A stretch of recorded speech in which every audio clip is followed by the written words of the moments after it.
வணக்கம், இது முருகஸ் கிச்சன். இன்றைக்கி நம்ம வீடியோவில் ஒரு கஷாயம் தான் பண்ண போகிறோம்.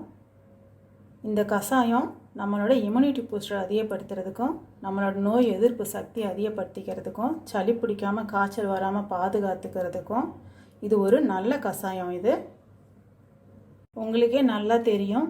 நம்ம இப்போ என்ன ஒரு காலகட்டத்தில் இருக்கோன்னு தெரியும். ஹாஸ்பிட்டலில் இடம் கிடைக்க மாட்டேங்குது, பெட்டு கிடைக்க மாட்டேங்குது. இந்த கொரோனா காலத்தில் இந்த மாதிரி வீட்டிலேயே ஏதாவது ஒரு கஷாயம் வச்சு குடிச்சிக்கிட்டு சளி பிடிக்காமல் உங்களை நீங்களே பாதுகாத்துக்கோங்க.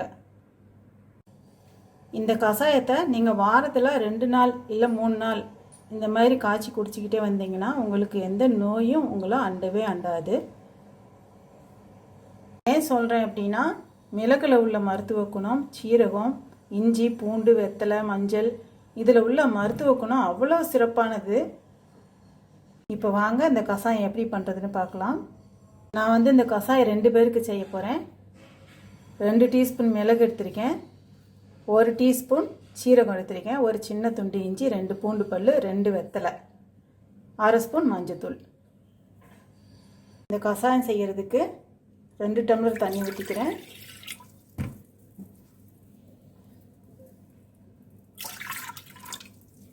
வெத்தலையை காம்பு எடுத்துருங்க.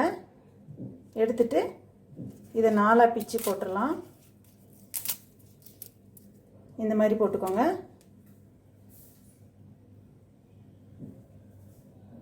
இஞ்சியை தட்டிட்டு போட்டுக்கோங்க. பூண்டை லேசாக இடிச்சிட்டு போட்டுக்கோங்க. மஞ்சத்தூள் போட்டுக்கிறேன்.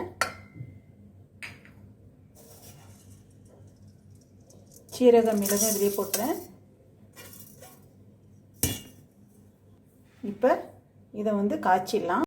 இப்போ நம்ம இந்த கஷாயத்தை காய்ச்சிடலாம். இப்போ இந்த கஷாயத்தை ஸ்டவ்வில் வச்சுட்டு நல்லா இதை கலந்து விட்டுருங்க. ஒரு கொதி வரட்டும்.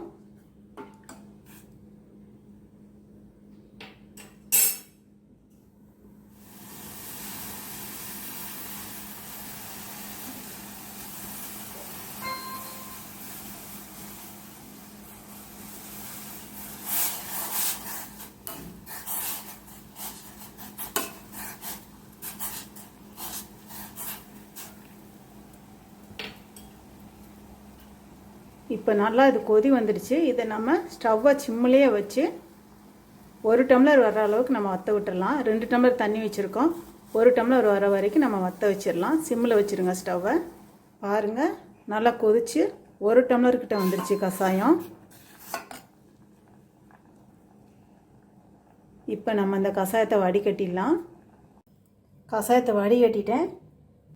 இந்த கஷாயத்தை நீங்களும் வீட்டில் செஞ்சு பாருங்கள். இந்த வீடியோ பிடிச்சிருந்தா லைக் பண்ணுங்கள், ஷேர் பண்ணுங்கள், முருகஸ் கிச்சனுக்கு சப்ஸ்கிரைப் பண்ணுங்கள்.